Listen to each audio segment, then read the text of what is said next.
YCP కోటను పవన్ కూల్చేస్తున్నారా? ఇప్పటికే సార్వత్రిక ఎన్నికలలో జగన్ పార్టీని 11 సీట్లకే పరిమితం చేసి పాతాళానికి తొక్కేసిన జనసేనాని గ్రామీణ ప్రాంతాలలో వైసీపీ ఓటు బ్యాంకును లాగేసుకుంటున్నారా? అందుకోసం పవన్ ఎటువంటి వ్యూహాలను అమలుపరుస్తున్నారు? అధికారంలోకి రాకముందే 6 సంవత్సరాల క్రితమే గిరిజనుల మనసు దోచుకుని వారిలో నమ్మకం కల్పించిన నాయకుడు పవన్ కళ్యాణ్. ఎంతోమంది రాజకీయ నాయకులుగా గిరిజన ప్రాంతాల నుండి ఎదిగారు, కానీ గిరిజన ప్రాంతాల్లో అభివృద్ధికి వారు శ్రీకారం చుట్టలేకపోయారు. అయితే ఇన్నేళ్లకు జనసేన అధినేత పవన్ కళ్యాణ్ మన్యం గ్రామాల్లో పర్యటిస్తూ వారి సమగ్ర అభివృద్ధికి, మౌలిక సదుపాయాల కల్పనకు త్వరగా చర్యలు చేపడుతున్నారు. అందువల్లే పవన్ కళ్యాణ్ అభిమాన నాయకుడు అయిపోయాడు మన్యం ప్రజలకు. మరి పవన్ దూకుడును తట్టుకుని వైసీపీ మళ్ళీ గిరిపుత్రుల విశ్వాసాన్ని ఏ మేరకు చూరగొంటుంది? మళ్ళీ ఆ పార్టీ పుంజుకునే ఛాన్స్ ఉందా?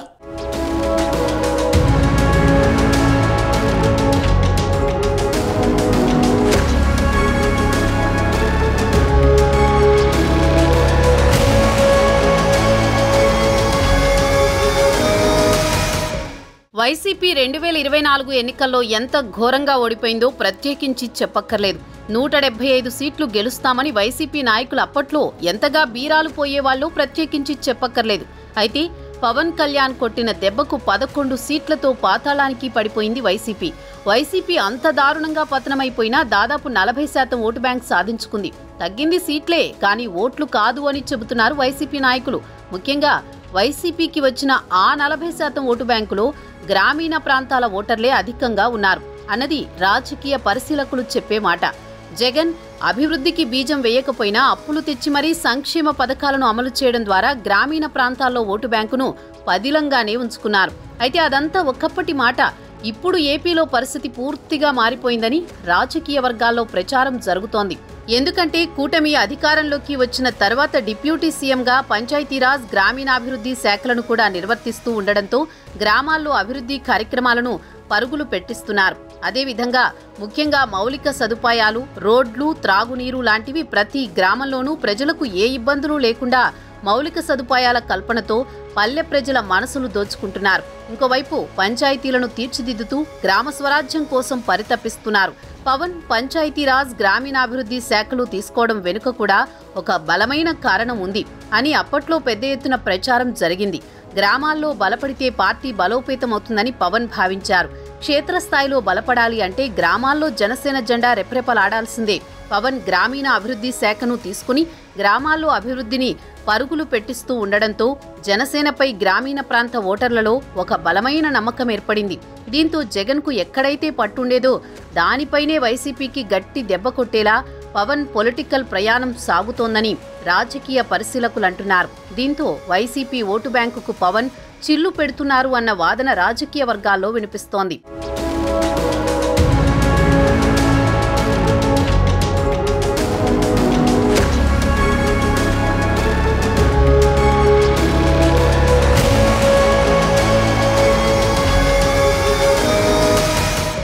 పదకొండు సీట్లు కాదు, తమ ఓట్లు చూడమంటోంది వైసీపీ. ఏపీ ఎన్నికల్లో తమకు 40% మంది ప్రజలు మద్దతిచ్చారని చెబుతోంది.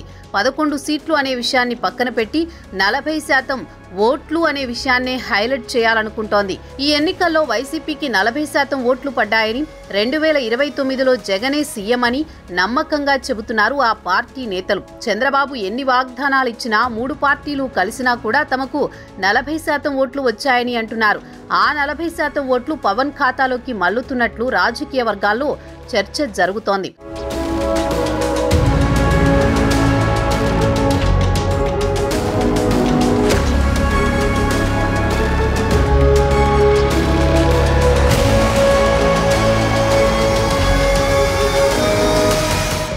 నలభై శాతం ఓటు బ్యాంక్ ఉన్న ఫ్యాను పార్టీకి వారికి నడిపించే నాయకులు కరువయ్యారు.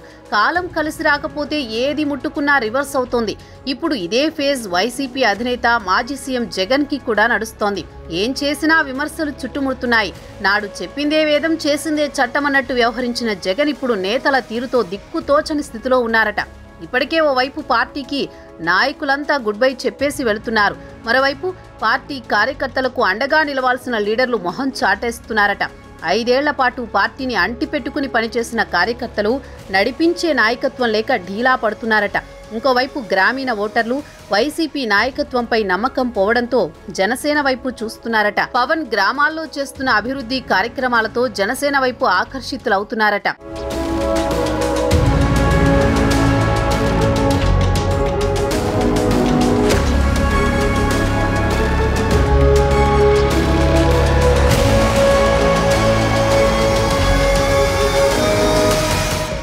వైసీపీకి గిరిజనుల్లో మొన్నటి వరకు కొద్దో గొప్ప ఆదరణ ఉండేది. అయితే ఇప్పుడు అది కూడా పవన్ ఖాతాలోకే వెళుతోందని అంటున్నారు. గిరిజనుల పాలిట ఆశాదీపంలా కనిపిస్తున్నారు AP deputy CM Pawan Kalyan. ఇప్పటి వరకు ఎన్నో ప్రభుత్వాలు వచ్చాయి వెళ్లాయి, కానీ గిరిజనుల బ్రతుకులు మాత్రం అలాగే ఉండిపోయాయి. త్రాగడానికి సరైన నీళ్లు ఉండవు, ఒక చోట నుంచి మరో చోటుకు వెళ్లాలంటే రోడ్లు ఉండవు. నిండు గర్భిణీలకు నొప్పులొచ్చినా రోగాల బారిన పడి ప్రాణాపాయ స్థితిలో ఉన్న ఇక అంతే సంగతులు. డోలీలు కట్టుకుని వారిని మోసుకు వెళ్లాల్సిన దుస్థితి. ఎందుకంటే గిరిజన మన్యం ప్రాంతాల్లో కనీసం మట్టి రోడ్లు కూడా ఉండవు.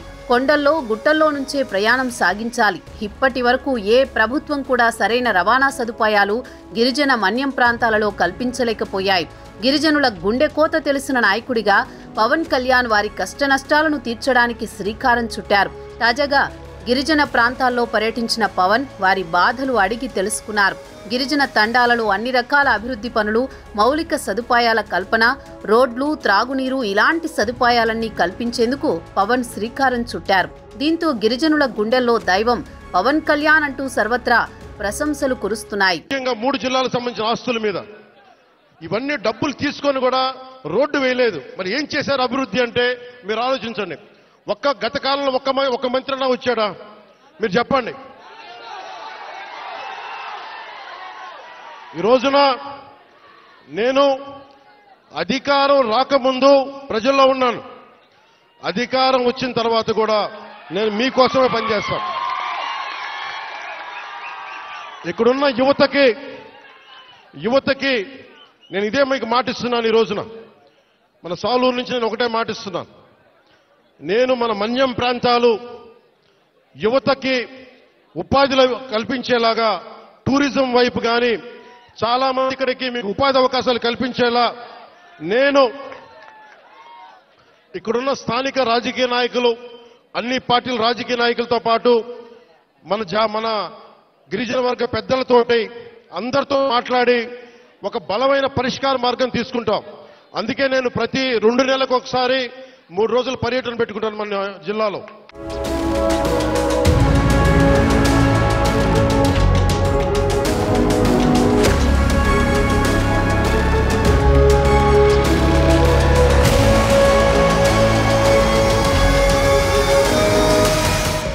అప్పుడెప్పుడో మన్యం వీరుడు అల్లూరి సీతారామరాజుని చూశాం.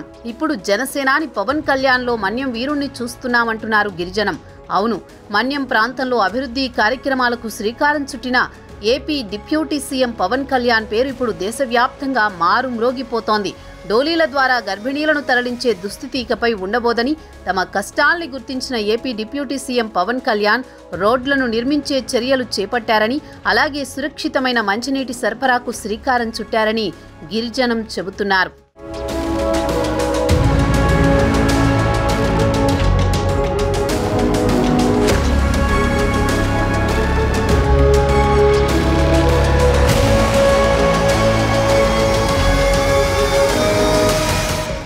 స్వాతంత్రం సిద్ధించాక ఇన్నేళ్లలో ఇప్పటికీ గిరిజన గ్రామాలలో సరైన మౌలిక సౌకర్యాలు లేవు.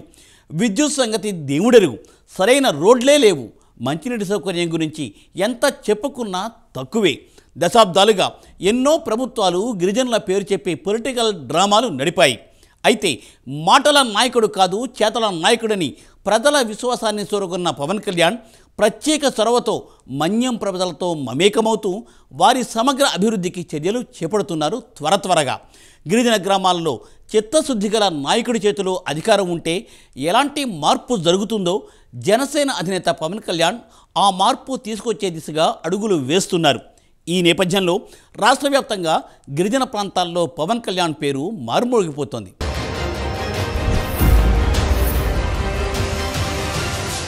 ఒకవైపు పరిపాలనపై దృష్టిని సారిస్తూనే ఇంకోవైపు రాష్ట్ర వ్యాప్తంగా గ్రామీణ ప్రాంతాల్లో పర్యటిస్తూ తన ఇమేజ్ గ్రాఫ్ పెంచుకుంటున్నారు పవన్. ఆయన చేస్తున్న మంచి పనులే గ్రాఫ్ పెరిగేందుకు కారణం అవుతున్నాయి అంటున్నారు జన సైనికులు. కూటమి ప్రభుత్వంలో కీలక భాగస్వామిగా జనసేన ఉండడం, తనకు అన్ని విషయాల్లోనూ టీడీపీ అధినేత ఏపీ ముఖ్యమంత్రి చంద్రబాబు ప్రాధాన్యత ఇస్తూ ఉండడంతో పవన్ దానిని బాగానే ఉపయోగించుకుంటున్నారు. ఇక జిల్లాల పర్యటనల ద్వారా ప్రజలకు దగ్గరవుతూ వారి సమస్యలను పరిష్కరించే ప్రయత్నం చేస్తున్నారు డిప్యూటీ సీఎం. పవన్ తన పర్యటనల ద్వారా పార్టీని రాష్ట్ర వ్యాప్తంగా మరింత బలోపేతం అవుతుందని, జనసేన గ్రాఫ్ మరింత పెరుగుతుందని ఆ పార్టీ వర్గాలు అంచనా వేస్తున్నాయి.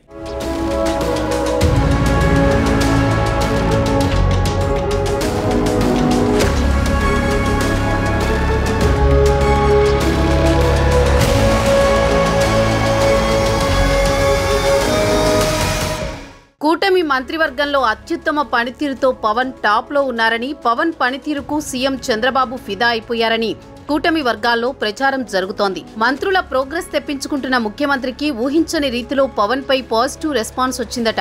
ముఖ్యంగా ఆయా శాఖల ప్రగతి, జరిగిన పనులు, చేయాల్సిన అభివృద్ధిని పవన్ సమీక్షిస్తున్న తీరు శాఖాపరమైన పాలనలో కొత్త ఉత్సాహం తెచ్చిందనే టాక్ వినిపిస్తోంది. ఉప ముఖ్యమంత్రి హోదాలో పవన్ కళ్యాణ్ కనబరిచిన ఆసక్తి, చేసిన సూచనలు గ్రామాల భవితకు కొత్త మార్గాలు వేస్తుందనే భావన అందరిలోనూ కలిగించినట్లు పలు వర్గాలు మాట్లాడుకుంటున్నాయి. నా ఓజీ కోసం కాదు, సినిమా కోసం నేను ఎప్పుడు కలగన్నా. నేను దేశం కోసం కలగన్నా, దేశంలో ఉన్న ప్రజల కోసం కలగాను. ఈ పేరు, ఈ బలం, మీ ప్రేమాభిమానం ఇవన్నీ కలిపి 4 రోడ్లు వేస్తే జన్మధన్యం అనుకున్నాను. ఈరోజు 4 కాదు 29 రోడ్లు వేస్తున్నాం ఒక్క రోజులోనే. ఇంకొక నెలలో సీఎం గారు పాప చంద్రబాబు గారు ఏమనగా ప్లీజ్ దయచేసి లేదు వినండి, మన గౌరవ ముఖ్యమంత్రి గారు నన్ను గౌరవిద్దాం. నేను డిప్యూటీ సీఎం గారు నన్ను గౌరవించారు కదా, సంతోషం. ప్లీజ్ ఏమవుతాయంటే వేదిక పైన నాయకులు ఉన్నారు, వాళ్ళకి ఇబ్బంది పడకూడదు కదా, మీ దగ్గర నడిపించారంటారు కదా, నన్ను తిడతారు మళ్ళీ. ముఖ్యమంత్రి ఎవరని కాదు, ఎవరు బాగా పనిచేశారని. ముఖ్యమంత్రి గారు ఆయన అనుభవం చాలా కీలకం, చాలా కీలకం. ఈరోజు 40 కోట్లు కావాలి మన గిరిజన గ్రామాలకంటేనే వెంటనే ఆయన ఒక అరగంట మొత్తం అందరిని పిలిచి మాట్లాడారు. ఇవ్వగలమా అంటే వెంటనే ఇచ్చేద్దాం, వెంటనే చేశాం.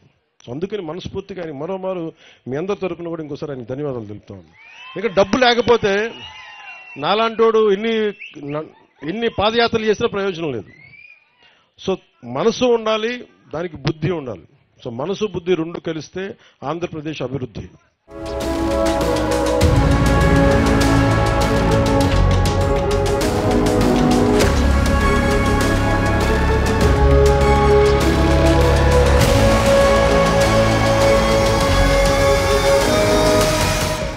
పంచాయతీరాజ్, గ్రామీణాభివృద్ధి, గ్రామీణ రక్షిత మంచినీటి సరఫరా, అటవీ, శాస్త్ర సాంకేతిక శాఖల కీలక బాధ్యతలు తీసుకున్న పవన్ కళ్యాణ్ ఆ శాఖలను సమర్థవంతంగా నిర్వహిస్తున్నారు. తాగునీటి కాలుష్యం మూలంగానే డయేరియా, విషజ్వరాలు లాంటివి ప్రబలుతున్నాయని, శుద్ధమైన జలం అందించేందుకు తగు జాగ్రత్తలు పాటించాలని పవన్ కళ్యాణ్ అధికారులకు తొలినాళ్లలోని దిశానిర్దేశం చేశారు. ఇప్పటికే రాష్ట్ర వ్యాప్తంగా సురక్షితమైన మంచినీటిని అందించేలా పవన్ చర్యలు తీసుకున్నారు. జల్ జీవన్ మిషన్ ద్వారా ప్రతి ఇంటికి కుళాయి వేయించి మంచినీటిని సరఫరా చేయడం కోసం పవన్ పెద్ద ఎత్తున కృషి చేస్తున్నారు. నమస్తే అండి, నా పేరు ఎర్రన్శెట్టి శివకృష్ణ, భీమవరం. ఈ రోజు మన రోడ్లకి మార్గదర్శ పట్టిందనే చెప్పొచ్చు. కూటమి ప్రభుత్వంలో ఈరోజు పవన్ కళ్యాణ్ గారు గిరిజన గ్రామాల మీద ప్రత్యేక ఫోకస్ చేసి, గిరిజన గ్రామాల్లో ఇది వరకు కాన్పుతో ఉన్నవారు డెలివరీకి డోలీల మీద తీసుకెళ్లాల్సి వచ్చేది, చాలా నరకయాతన అనుభవించేవారు.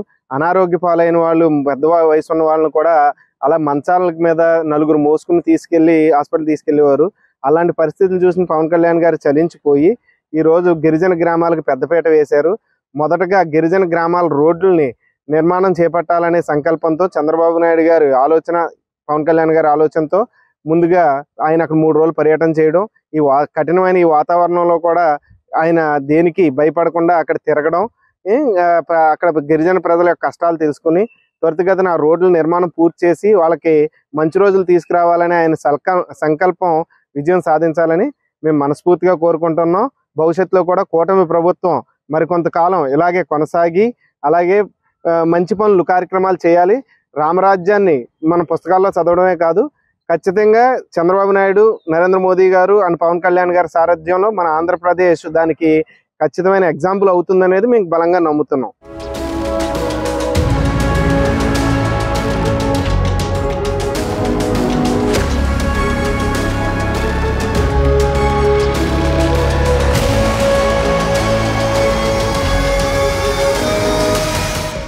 నగరాలు, పట్టణాలలో ఏ సమస్యలున్నా వెంటనే కాకపోయినా ప్రభుత్వాలు తప్పక స్పందించి ఆ సమస్యలను పరిష్కరిస్తుంటాయి. కానీ మారుమూల గ్రామాలలో, ముఖ్యంగా ఏజెన్సీ ప్రాంతాలలో నివసిస్తున్న ప్రజల కష్టాలను, సమస్యలను పెద్దగా పట్టించుకోరు. ఎందువల్ల అంటే ఏజెన్సీ ప్రాంతాలలో ఏం చేసినా ప్రభుత్వాలకు పెద్దగా గుర్తింపు రాదు. అదే నగరాలు, పట్టణాలలో చేస్తే ప్రతి చిన్న అభివృద్ధి పని బాగా హైలైట్ అవుతూ ఉంటుంది. ప్రభుత్వం బాగా పనిచేస్తోందని ప్రజలు నమ్ముతుంటారు. కనుక దేశానికి స్వాతంత్రం వచ్చినప్పటి నుంచి ఇంతవరకు కూడా పార్వతీపురం మన్యం జిల్లాలో 55 గిరిజన గ్రామాలకు రోడ్లే లేవు.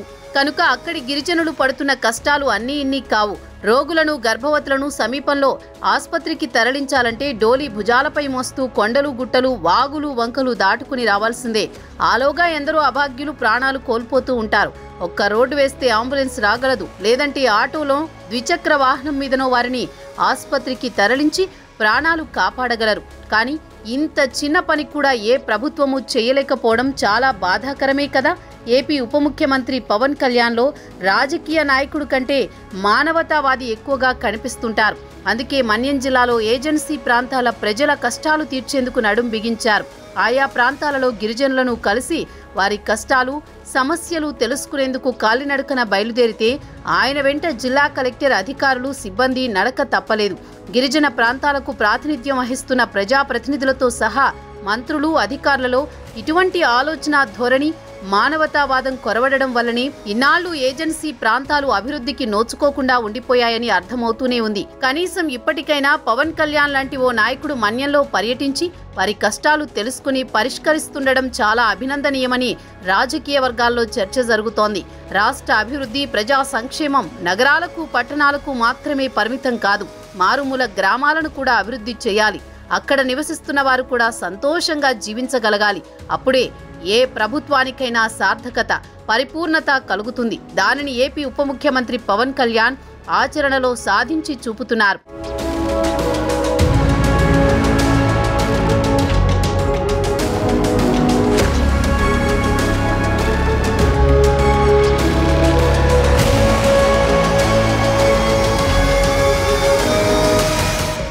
మొత్తానికి పవన్, జగన్ కంచుకోటలపై గట్టి దెబ్బే వేయడం ఖాయమంటున్నారు. గ్రామాలలో, ముఖ్యంగా గిరిజన గ్రామాల్లో అభివృద్ధి కార్యక్రమాలను చేపట్టడం ద్వారా గ్రామీణ ఓటర్లను తమ వైపు తిప్పుకోవడం ఖాయంగా కనిపిస్తోంది. గ్రామాలలో జనసేన బలపడితే ఆటోమేటిక్గా ఆ పార్టీ గ్రాఫ్ పెరిగిపోతుంది. అదేవిధంగా పవన్ కళ్యాణ్ కూడా గ్రాఫ్ పైపైకి చేరుకుంటుంది. దీంతో వచ్చే ఎన్నికల నాటికి పొత్తు ఉన్నా, లేదంటే ఒంటరిగా పోటీ చేసినా సీట్ల సంఖ్యను పెంచుకునే అవకాశం ఉందని రాజకీయ పరిశీలకులు చెబుతున్నారు. ఇక పవన్ పై వైసీపీ నాయకులు ఎవరూ మాట్లాడడం లేదు. గతంలో విమర్శించిన వారు సైతం పవన్ కళ్యాణ్ పేరెత్తడానికి భయపడుతున్నారు. పవన్ ను తిట్టడం వల్ల తాము ఓడిపోయామని రియలైజ్ అవుతున్నారు.